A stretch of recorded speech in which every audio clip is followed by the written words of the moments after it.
আসসালামু আলাইকুম এভরিওয়ান, কেমন আছেন সবাই?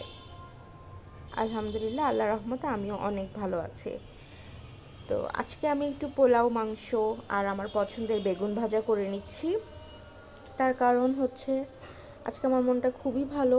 আমার পরীক্ষা শেষ এই খুশিতে রাতে পরীক্ষা দিয়ে এসেই একদম রান্নাবান্না শুরু করে দিয়েছি।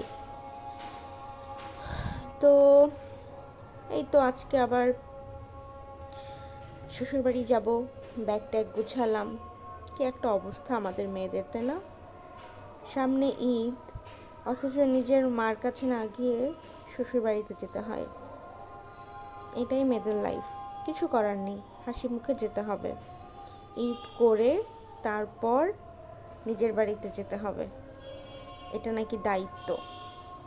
যাই হোক, এখন সমাজের দায়িত্ব, বাকি 10 জন যা করে আমারও তো তাই করতে হবে, তাই করি। তবে একটা সত্যি কথা, আমার কিন্তু শ্বশুরবাড়িতে গেলে অনেক মজা হয়। আমার শ্বশুরবাড়ি একান্নবর্তী পরিবার, তো গেলে এত মানুষ একসঙ্গে হয়, ভালোই লাগে।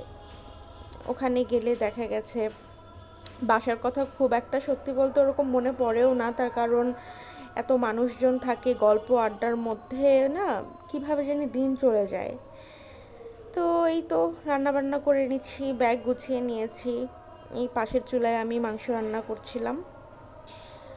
তো ঈদ করতে তো আমি শ্বশুরবাড়ি যাচ্ছি।